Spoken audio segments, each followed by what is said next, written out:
The neighbor who harassed me over my body type is now desperate for my help to save her own daughter. I used to think that growing up meant leaving the worst of the bullies behind. We've all heard the cliche that high school is where gossip and shallow judgments thrive, and once you're in the adult world, people become too busy to fixate on petty dramas. I believed that, maybe because I had to. I'd spent my adolescence combating toxic remarks about my body, mostly from classmates, extended family, even random strangers at the mall who thought I should eat a burger or hit the gym, depending on whether I was too skinny or too big that month.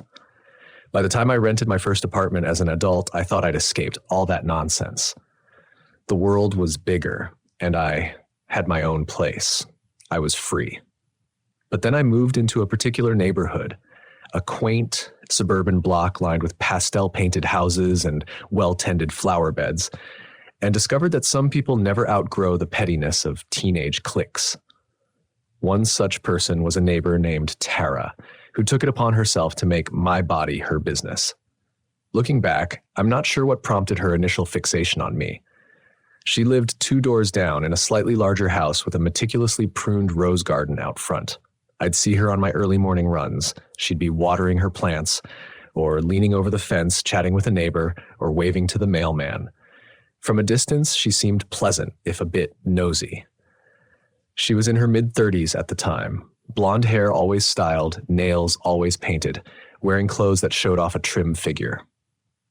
I was a few years younger than her, in my late 20s, carrying a little extra weight around the hips that I'd tried to embrace, despite my own insecurities. At first, we had minimal interaction, a neighborly wave when I jogged by, or a polite nod if we passed on the sidewalk. But the first real conversation we had was a sour one. I'd been out for a run one morning and decided to push myself to do an extra lap around the block. As I came around the corner, I slowed to a walk, panting heavily. Tara was outside with her garden hose, wearing pastel leggings and a matching sports bra, the kind of outfit I'd never personally feel comfortable wearing in public. She gave me a bright, artificial smile. "Wow, working hard, huh?" she said, looking me up and down in a way that made me instantly self-conscious. "Trying to," I managed, catching my breath. She nodded, letting her eyes linger on my belly. "Well, don't overdo it, sweetie. It's easy to get discouraged when you don't see immediate results." Then, as if to soften the blow, she added, "But you know, consistency is key. Keep at it. You'll tone up eventually." I remember standing there, sweaty, drained, and hearing those words. Part of me wanted to fire back with something sarcastic, but I bit my tongue. Instead, I said, "Thanks for the advice," and continued my cool-down walk. Her remark echoed in my head, "Keep at it, you'll tone up eventually." It was patronizing, an uninvited commentary on my body. Over the next few weeks, she repeated similar jabs. If I was carrying groceries from my car to my front door, she might pop out of nowhere and comment that I should be careful about hidden calories in processed foods. She'd mention some diet or cleanse she'd tried in her 20s that helped so much to target cellulite. She'd smile sweetly as if we were co-conspirators in a grand quest for the perfect shape. And if I tried to brush her off or respond curtly, she'd pout like I was being rude to her for no reason. I'd never asked for her input on my figure, let alone her condescending tips. But Tara seemed to believe she was doing me a favor. It wasn't just about weight either. Sometimes she'd scold me for not wearing sunscreen, even if I had. Or she'd point out that my workout clothes weren't flattering. "You know, high-waisted leggings can really help with tummy control," she'd say, tapping the waistband of her own leggings. At first, I tried to be civil. I told myself she was just one of those people who needed to meddle in everyone else's affairs. Maybe she thought she was helping. Maybe she'd been raised to believe that a woman's worth was tied to her body shape, and she was passing on that toxic worldview. But it started wearing me down. I dreaded stepping outside at certain times, worried I'd run into her and face another round of critiques. One day, I decided I'd had enough. I was carrying a large package inside, some new kitchenware I'd ordered, when Tara intercepted me halfway up the walkway. She just finished a run, hair pulled back in a perfect ponytail, no sweat in sight. She looked at my package and said, "Another Amazon haul? You know, I read that people who shop online a lot also tend to snack more out of boredom. It's correlated with weight gain." Then she winked like we were sharing a joke. Something inside me snapped. "You know what, Tara?" I said, setting the box down with a thud. "I'm really not interested in your advice about weight or anything else." Her eyebrows shot up. "I'm just trying to help. You clearly care about your fitness. You're always jogging, so I thought." "I don't need your judgments," I interrupted, my voice shaking slightly. "You don't know anything about my goals or my health. Stop commenting on my body or my habits or anything else. It's none of your business." She flushed, but still held her ground. "I'm sorry if I offended you. I only mean well. I'd be thrilled to see you reach your potential. I'm a firm believer in supporting other women." "Then support me by leaving me alone," I said, picking up the box and stomping inside, slamming the door.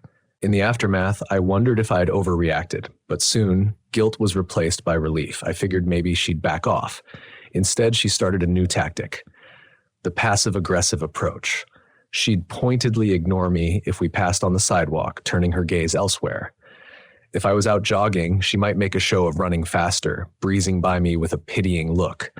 She'd even tell our other neighbors within earshot about her upcoming 5K or half marathon, by then glance over at me like I was invited to comment. I kept my head down and tried not to engage. It's a sad truth that in many suburban neighborhoods, you can't pick your neighbors, and small feuds can escalate fast if you let them. So I tried to remain cool. I'd be lying if I said it didn't sting. Her remarks echoed in the back of my mind, fueling old insecurities I'd fought since my teens. But I reminded myself that my body was my own, and no random neighbor's snide remarks would define me. Life carried on. I got a promotion at work, started seeing someone new, Shane, a kind, thoughtful man who never once made me feel self-conscious about my shape. I traveled a bit for business. Time passed, and the tension with Tara remained at a low simmer. She'd still find ways to slip in a jab if we crossed paths, but less frequently. At a block party that summer, she did pointedly tell me she'd baked a sugar-free, low-carb dessert in case I was watching my intake. I simply said, "I'm good, thanks," and walked away. It was around that time I learned Tara had a daughter, Emily, who was about 15. I rarely saw Emily around. She attended a private school in another district and seemed to keep to herself. Whenever she was outside, maybe retrieving the mail or sitting on the porch, I'd noticed she carried a certain tense energy, like she was tiptoeing around her own yard. She was tall, like with a slender, willowy build, long dark hair that didn't quite match Tara's blondness. I remember wondering about that. Maybe Emily resembled her father, who I'd never seen. Tara never mentioned him, so I presumed they were divorced or separated. During one of my jogs, I saw Emily reading on the porch. She glanced up and gave me a small, timid smile. I smiled back, waved. It was a fleeting moment, but in that smile, I sensed the kind of shy politeness that made me suspect Emily felt overshadowed by her mother's commanding presence. That was the extent of my interaction with her. I lived in that neighborhood for another year or so, occasionally dealing with Tara's snark, but mostly ignoring her. Then Shane and I decided to move in together, and we found a house in a different part of town. I was relieved at the prospect of leaving behind the negativity. On moving day, Tara didn't show her face. She probably heard the news and felt smug that the bigger girl was leaving. I left that house with a sense of liberation, never expecting I'd see or hear from her again. Fast forward 3 years. My life had changed a lot. Shane and I got married. I shifted careers from marketing to event planning, discovering a knack for coordinating weddings and corporate galas. My new neighborhood was calm, though I still occasionally heard gossip from old friends in the suburbs. Sometimes they'd mention that Tara had become more entrenched in local community events, PTA meetings, neighborhood watch groups, fitness clubs. She'd apparently turned her constant body commentary into a personal brand, giving health tips to anyone who'd listen. I shrugged it off, grateful not to be around it anymore. Then, out of the blue, I got an email. The sender was unknown. The subject line read, "Urgent, please help me." Normally, I'd suspect spam, but curiosity got the better of me. I opened it. The message said, "Hi, Kate. I'm not sure if you'll remember me, but it's Tara from our street name. I know we didn't always see eye to eye, but I'm in a very difficult situation and didn't know who else to turn to. I'm writing because my daughter, Emily, is in serious trouble. She refuses to talk to me, and I fear she's gotten caught up with dangerous people. I remember you were always so kind-hearted, and I'm begging you for help. Can we please talk? Tara. My initial reaction was confusion, followed by suspicion. Why on earth was Tara emailing me? Why would she think I'd be kind-hearted after the way she harassed me? We'd never been friends. We barely had civil interactions. But the mention of her daughter being in trouble tugged at me. I reread the email, trying to gauge sincerity. It sounded desperate enough to be genuine. Against my better judgment, I replied, Tara, I'm surprised to hear from you. I do remember you, and I'm sorry your daughter is going through something difficult. Can you give me more details about what's happening? Kate. She responded almost immediately. Thank you so much for replying. Emily turned 18 last year, and ever since she's been making choices I can't understand. I suspect she's involved with questionable activities, maybe drugs, or maybe something worse. She dropped out of her private school, left home, and doesn't answer my calls.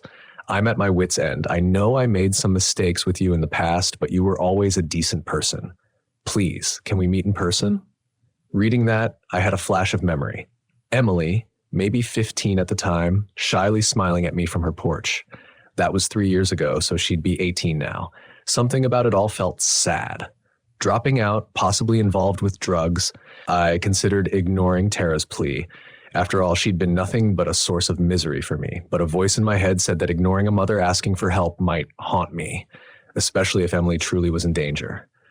With reluctance, I wrote back, I'm willing to hear you out. Let's meet at a public place for coffee.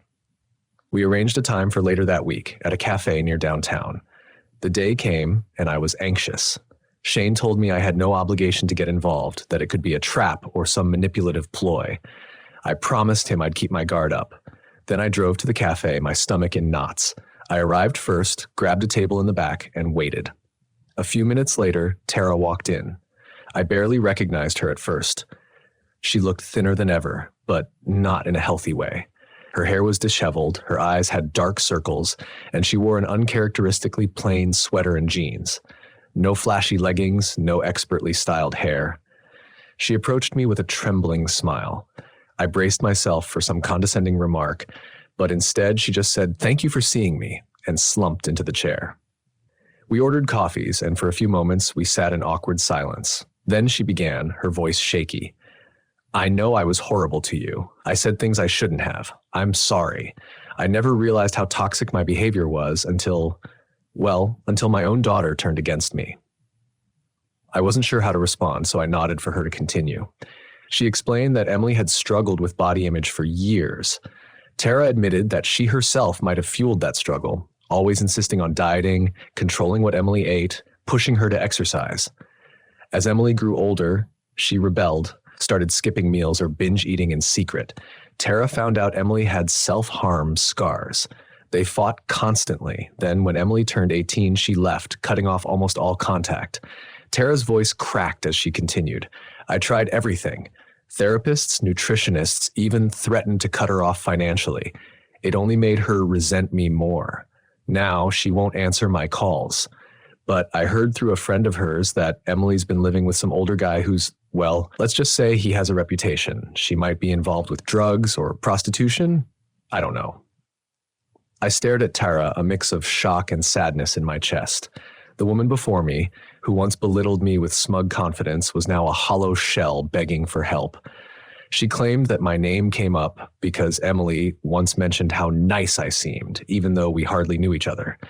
In her mother's desperate mind, I was the only person Emily had ever spoken a kind word about in that entire neighborhood. Tara was clinging to that. I don't understand, I said. How exactly do you think I can help? She clasped her hands together. She might respond to you. If you can find her, talk to her, convince her to come home, or at least see a counselor. I'm blocked on her phone and she won't talk to any relative. But maybe if you approach her, she'll listen. I know I have no right to ask this of you, but I'm desperate. I'll pay you if that's what it takes. I just want my daughter safe. I blinked in disbelief. This isn't about money, I said slowly, and it's not a job. I'm not a trained social worker or a detective. I'm just me. I wouldn't even know where to start. I have an address, Tara said quickly, An acquaintance told me Emily might be staying at this rundown place across town. It's a rough area. I've driven by, but I'm scared to go in. I tried calling the police, but they said unless she's a minor or there's evidence of a crime, they can't just remove her. She's an adult. I could see the anguish in Tara's eyes. She was genuinely terrified for her daughter's safety. A part of me wanted to bolt from that cafe, wash my hands of the entire situation. After all, Tara had harassed me for years about my own body, never once apologizing properly until now. And suddenly she wanted me to do something so risky, so emotionally draining. But there was also a part of me that empathized. Emily was an innocent in all of this, a young woman who'd clearly internalized years of her mother's criticisms. If there was even a chance I could help her, didn't I have a moral obligation to try? I sighed, rubbing my temples. Tara, this is a lot to ask, and I'm not sure it'll help. Emily hardly knows me. Tears welled up in her eyes. She spoke kindly of you once. She said you seemed real, not fake like me or the other neighbors. She said you didn't judge people's appearances. Please, if you could just try. I thought about it, weighed the risks. Okay, I said finally. I'll try to reach out, but I'm not promising anything, and I want no money. This is just about seeing if I can help Emily, woman to woman. Relief flooded Tara's face. She thanked me profusely, scribbled an address on a piece of paper, and handed it to me. As she did, she squeezed my hand, repeating, "Thank you. I'm so sorry for everything. I hope someday you can forgive me." I nodded stiffly, still feeling conflicted. That night, I told Shane everything. He was horrified that Tara would rope me into such a dangerous scenario. "You're not a social worker," he repeated. "Going to some shady area to track down a possibly drug-involved teenager is risky. What if something happens?" He had a point. I told him I'd be careful, maybe bring a friend along for safety. But I also insisted I couldn't just do nothing. Something about Emily's shy smile from years ago stuck in my mind, and the idea that she might be in trouble gnawed at me. Shane offered to accompany me. I agreed that might be best. A couple of days later, we drove to the address Tara gave me. It was indeed a rundown apartment complex in a poorer neighborhood. Paint peeled from the walls, trash littered the sidewalks, and a few rough-looking people milled about. I felt my heart pounding as we parked. Shane and I went to the front door of the complex, found the buzzer for the unit Tara had scribbled down. I pressed it. No answer. I pressed again. Finally, a crackly voice demanded, "Who is it?" I cleared my throat. "I'm looking for Emily. Is she here?" "Who wants to know?" the voice snapped. "A friend," I lied, "from her old neighborhood." There was a pause, then a harsh laugh. "Yeah, well, Emily's not here. Don't come back." The buzzer cut off. Shane and I exchanged glances. We tried another tactic, waiting by the side of the building, hoping to see if Emily emerged. After an hour in the car, we saw a young woman stepping out. Tall, dark hair, but it was messy, and she had a hoodie pulled low over her face. She was accompanied by an older man, maybe in his late 20s or early 30s, wearing a leather jacket and a scowl. I peered closer and realized it was Emily. She looked thinner, her cheeks gaunt, eyes hollow. My stomach twisted. They walked to a nearby corner store. I turned to Shane. "I have to talk to her." He nodded, worry etched on his face. I got out of the car, approached them carefully. "Emily?" I called. She looked over, surprise flitting across her features. The man with her tensed up, eyes narrowing at me. Emily blinked a few times, then recognition dawned. "You're from my old neighborhood, right?" "Yeah," I said gently. "I lived a couple doors down. You might not remember me well, but..." She cut me off, a faint smile appearing. "I do remember. You always went jogging in the mornings." I breathed a small sigh of relief that she recognized me. The older man scowled. "Who's this?" he demanded. Emily hesitated, then mumbled something about me being an old neighbor. The man grunted, "We gotta go, Ems." "Could I talk to you alone for a moment?" I asked her, ignoring his glare. Emily cast a wary glance at the man. He rolled his eyes, pulled out his phone. "Make it quick." He's stepping a few paces away, but keeping us in sight. I leaned in, speaking softly. "Your mom asked me to find you. She's worried sick. She wants to help you." Emily let out a bitter laugh. "Help me? Now she wants to help me. That's a joke. All she ever did was criticize me. She's the reason I left." I swallowed hard. "I know she was tough on you. Honestly, she's been tough on a lot of people, including me, but she's genuinely freaking out that you might be in trouble. She thinks you're doing drugs or something else dangerous. Is that true? She averted her eyes, hugging herself. I'm fine. My life is my own. I'm not going back to that house where I'm never good enough. I nodded, trying to show empathy. I understand, but are you safe here? Is there anything I can do to help? Or just listen? She took a shaky breath. Look, it's complicated. I left because I couldn't stand her constant nagging. My weight, my grades, my clothes, everything. I felt suffocated. So I moved in with Gabe. She jerked her chin toward the man. He's not a saint, but he doesn't judge me. Behind her, Gabe was pacing, glancing at us. I noticed the faint track marks on his forearms. My heart sank. Emily, I don't want to pry, but is he using drugs? She lifted her eyes to mine, a flicker of defiance warring with shame. Sometimes, and so do I once in a while, but I can handle it. It's better than living with that controlling woman who calls herself my mother. At least Gabe accepts me as I am. I'd rather live in this dump than go back to her treadmill of criticism. I felt tears prick my eyes. She was only 18, so vulnerable, convinced that drug use was a path to acceptance. Emily, I said gently, I won't force you to do anything you don't want, but if you ever need help or just someone to talk to who's not your mom, I'm here. Let me give you my number. She hesitated, then pulled out an old phone with a cracked screen. I recited my number, told her to call me anytime, day or night. Gabe walked over, throwing me a cold glare. We're done here? He asked. Emily gave a small shrug. Yeah, let's go. As they turned to leave, I touched Emily's arm lightly. She paused, meeting my gaze. Seriously, I said, I won't judge you. If things get rough or you need a safe place, call me. She nodded, eyes watery, then let Gabe lead her away. I stood there, feeling helpless, watching them disappear into the corner store. Shane joined me, concern etched in his face. You okay? He asked, sliding an arm around my shoulders. I nodded, though my chest felt heavy. Let's go home, I whispered. That evening, I called Tara, telling her I'd found Emily, but that she seemed resistant to returning. Tara sobbed on the phone, asking for details.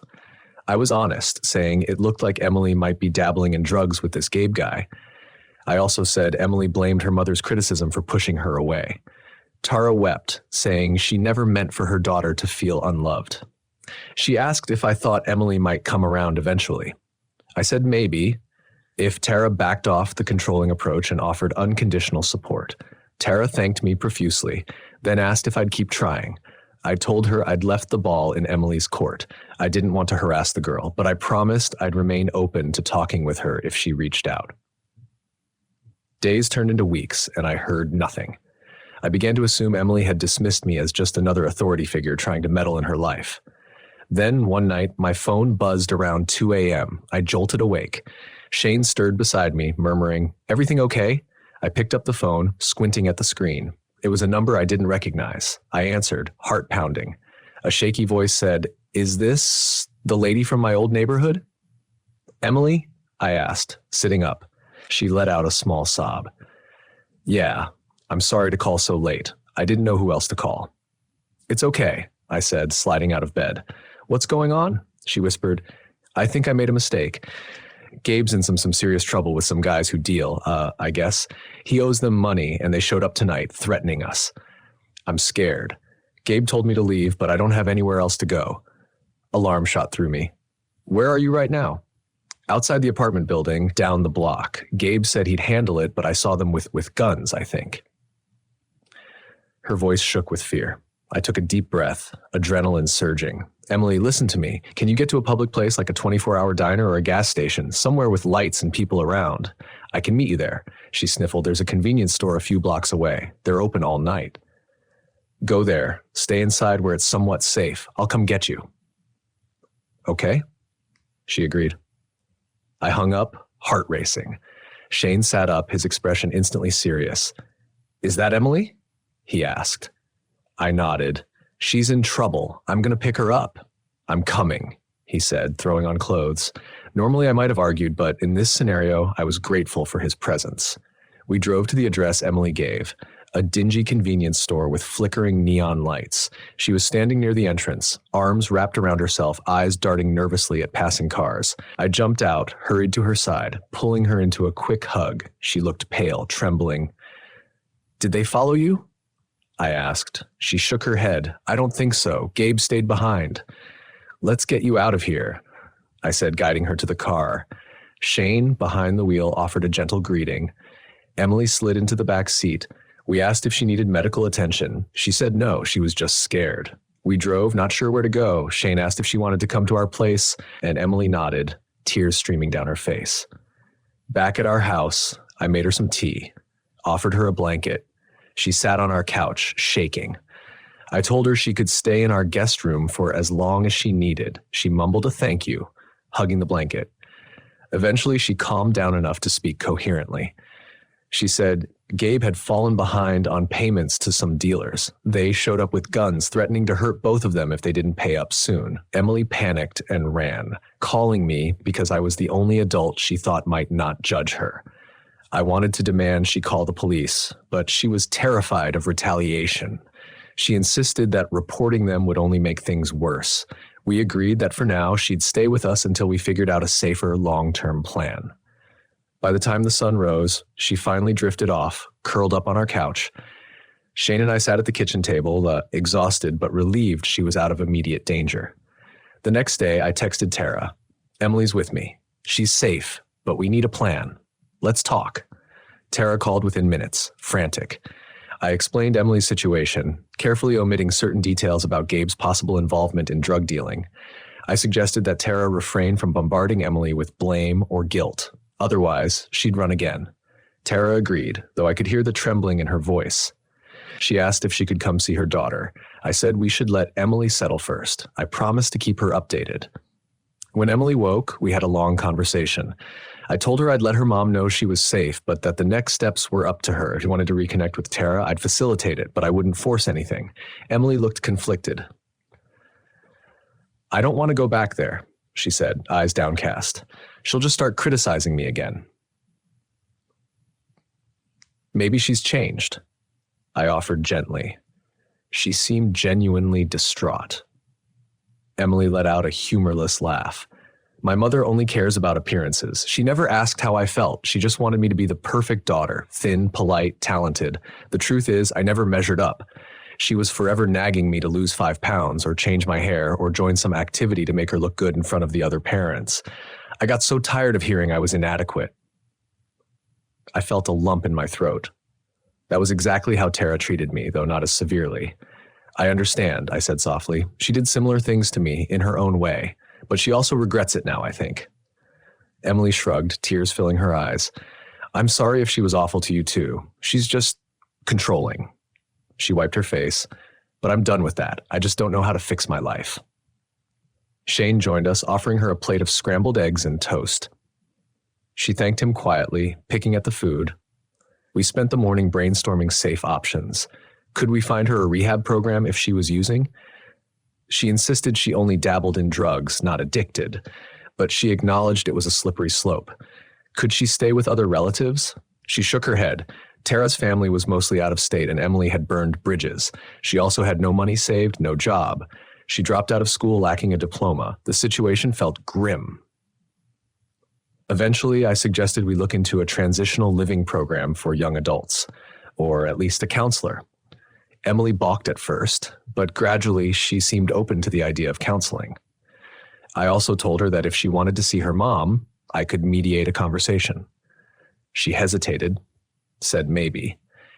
Later that day, Tara showed up unannounced. She must have gotten my address from the old neighborhood records, or maybe she still had it from when we used to be neighbors. She rang the bell, frantic. Shane answered, politely telling her that we needed to check with Emily before letting her in. Emily, upon hearing her mother was here, went tense, hugging herself. But she said, maybe I should talk to her, just for a bit. So Tara entered, her eyes darting around our living room, clearly uncomfortable. Then she saw Emily, who stood in the corner, arms folded. Tara's face crumpled, tears welling up. She reached out. Oh, my baby, I'm so sorry. Emily flinched at the contact. Don't call me a baby, she muttered. Tara tried again. I've been so worried, Em. Please, come home. Emily's eyes flashed. To what? Your constant nagging about my weight? Telling me what to eat, what to wear? I can't live like that. Tara sobbed. I promise, I'll change. I'll give you space. I just want you safe. That man you're living with is dangerous. They went back and forth. Tara begged her to come home. Emily rattled off a list of ways Tara had made her feel unworthy. I stood aside, wincing at each accusation. It was painful to see. Finally, Tara admitted, I know I messed up. I learned from your father, my father too, that image was everything. I pushed that onto you. It was wrong. I see it now. Please let me make it right. Emily stared at her mother's tear-streaked face, uncertain. Then she said, I'm not ready to move back with you, but I'm also done living in fear with Gabe. I need time, maybe a neutral place. Tara nodded eagerly. Yes, a neutral place is fine. What about a short-term rental? I'll pay for it as long as you let me know you're okay. Emily looked at me as if seeking confirmation. I said, that might be a good compromise, but only if you two set ground rules. No surprise visits, no controlling remarks. You both need therapy, individually and together, to fix these wounds. Tara sniffled. I'll do whatever it takes. Therapy, counseling, anything. I just want you to be safe, Emily. Emily rubbed her arms, glanced at me. I guess we can try counseling, but I'm not going to let you control me again. Tara nodded, seeming truly contrite. She added, and you, looking at me, you're an angel for intervening. I can never repay you. I felt a pang of awkwardness, remembering all the times she'd harassed me, but I also saw genuine remorse in her eyes. I just want what's best for Emily, I said quietly. In the following days, events unfolded quickly. Tara found a small studio apartment across town that Emily could stay in for a month. She offered to cover the rent. Emily agreed, with the stipulation that Tara wouldn't barge in unannounced. Meanwhile, I helped Emily research counseling options. We found a local youth center that offered free therapy sessions for individuals under 21. She made an appointment. I also suggested a support group for folks dealing with addiction or toxic relationships. She was hesitant but said she'd consider it. In the midst of all this, I grappled with my own emotions. Tara had once made my life miserable with her constant body shaming. Now she was relying on me as her ally, praising my empathy. It felt surreal. Part of me wanted to lash out, to remind her of every hurtful thing she said.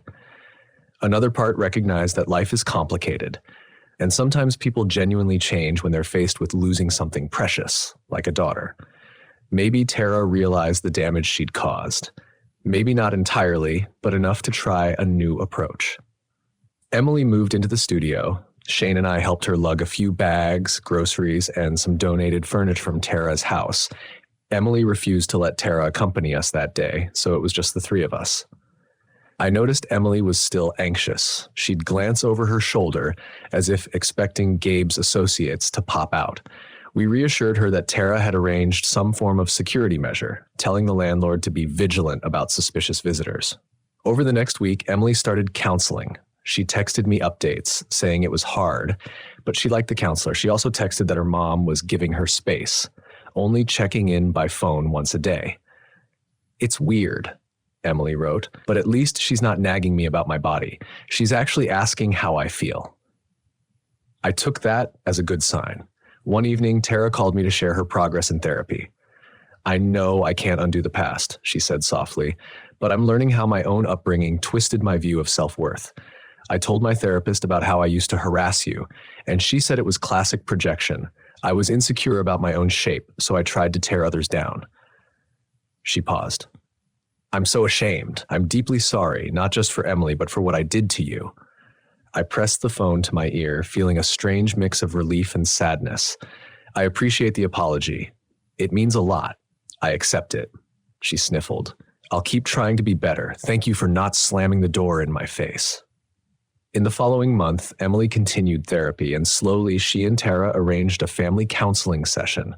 I was not directly involved in that, but Emily told me afterward that it was intense. Tara admitted to planting seeds of body dysmorphia in Emily's mind. Emily admitted to resenting her mother so much that she rebelled to the point of self-destructive behavior. They cried together, apologized. It was a start. Meanwhile, Gabe tried to contact Emily, leaving angry voicemails demanding she come back or help him pay his debts. She was terrified but refused to answer him. Tara offered to help her file a restraining order if needed. Emily hesitated, worried about retaliation, but after discussing it in therapy, she decided to proceed. She and Tara went to the courthouse together. I tagged along for moral support. The judge granted a temporary restraining order, though we all knew it was just a piece of paper. But at least it gave Emily a sense of control. In the weeks that followed, Emily found a part-time job at a local cafe. She applied for a GED program to finish high school equivalency. She still had ups and downs, moments where she'd text me or Tara in a panic, fearing Gabe's associates might track her down. But nothing happened, thank goodness. That crisis seemed to pass, though she remained cautious. As for Tara, she kept her promise of giving Emily space. She also apologized to me more than once. I could sense she was genuinely remorseful and trying to change her ways. One day, I happened to be in the old neighborhood for an errand, and I saw Tara out jogging. She noticed me, waved hesitantly, then ran over, panting. "Hey," she said, breathless. "Fancy seeing you here." We made small talk about Emily's progress, the therapy sessions. Then Tara looked me in the eye. "I know I can't undo the past, but I hope we can be, well, maybe not friends, but at least on good terms." I gave her a small smile. "We can be civil neighbors in spirit. I moved away, but if we cross paths, I'll say hi." She nodded, tears glistening. "Thank you." She took a deep breath, then added, "You look good, by the way. Healthy, strong." She cringed. "I don't mean that in a body-shaming way. I just see that you're doing well." I appreciated her effort. "Thanks. I'm feeling good about myself," I said lightly, deciding not to dwell on the potential backhanded nature of the compliment. We parted ways, a sense of closure settling over me. Weeks turned into months. Emily stayed in her studio apartment longer than planned, as Tara decided not to rush her into moving back home. They continued joint therapy. Emily told me she was slowly forgiving her mother, though trust would take time. She also said she was grateful to me for stepping in. "I never thought I'd rely on the neighbor my mom used to insult," she joked. We both laughed at the irony. Eventually, Emily completed her GED. She started looking at community colleges. Tara was supportive, but tried not to push. At a family barbecue, which Emily invited me and Shane to attend, I saw them interacting more casually. Emily had gained a little weight from healthy eating, no longer looking quite so gaunt, and Tara didn't say a word about it except to offer her more food if she was hungry. Emily politely declined, and they both laughed, an inside joke about not pressuring each other. It warmed my heart to see them forging a healthier dynamic. That day, Tara pulled me aside. "We're not perfect, but we're trying," she said, "and I owe so much of it to you. If you hadn't stepped in that night, I don't know what would have happened to Emily." I shook my head. "Emily made the choice to call me. She's the brave one." Tara smiled tearfully. "She told me once that she remembered you as the neighbor who never judged her. That stuck with her. She felt safe calling you when she had no one else." A lump rose in my throat. I realized how powerful small moments of kindness can be, like the time I offered a quick wave or a smile to a lonely girl on her porch. We never know what seeds of trust we plant in someone's heart just by being non-judgmental. Life went on. I returned to my routine, focusing on my event planning job and my marriage. Emily occasionally texted me, updating me on her life, like when she got accepted to the local community college or when she found an interest in psychology classes. Tara still attended therapy, working through her controlling tendencies and body image issues. She admitted once in a message that she recognized how fixated she was on appearances because she felt worthless unless she looked perfect. Knowing that didn't excuse her past actions, but it shed light on the cycle.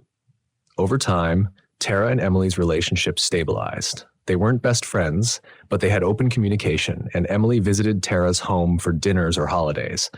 Eventually, Emily moved to a better apartment with a roommate from college. She broke free from Gabe's shadow, never looking back. The last I heard, he ended up arrested on drug charges, which only confirmed how close Emily had come to disaster. Sometimes I reflect on the surreal trajectory of that whole ordeal. Tara, the neighbor who harassed me over my body type, ended up seeking my help and saving her daughter from a life of danger. It's a reminder that life can spin in unpredictable ways. The person who once inflicted harm can later become the one who begs for mercy or assistance. And the best we can do is decide how to respond when that happens. Was it fair that I had to put aside my hurt to help Tara's daughter? Maybe not. But fairness isn't always the point. Emily was an innocent young woman caught in the crossfire of a toxic environment. If my stepping in could change her fate, I wasn't going to let old grudges stop me. And Ironically, by doing so, I helped Tara confront her own demons, leading her to a path of growth and remorse. That's not to say we're all living happily ever after. Tara still struggles with deep-seated insecurities, and Emily wrestles with occasional urges to slip into self-destructive patterns. I still sometimes cringe when I recall Tara's old comments about my weight. But there's a measure of healing for everyone. Tara continues therapy, Emily's forging a healthier life, and I'm at peace knowing that a girl who once felt unseen and unworthy now believes she has a future. I won't lie, part of me still resents how Tara treated me in the past, but I also see her as a flawed human trying to break a vicious cycle of body shaming. Sometimes we're forced to help those who once harmed us, because that's what empathy demands. And in doing so, we might just transform a toxic pattern into something new, something that could save a life or heal a family. Now, whenever I lace up my running shoes and head out for a jog in my new neighborhood, I think about Emily. I remember how a single smile or small kindness can plant a seed of hope. And I think about how sometimes the people who hurt us the most can become the ones who reveal how strong and compassionate we truly are, if we choose to meet hostility with a different kind of power, the power of empathy. It's not a fairy tale ending, but it's real, and it's enough. Emily is safe, Tara is learning, and I'm free from the burden of grudges. We've all grown in our own ways.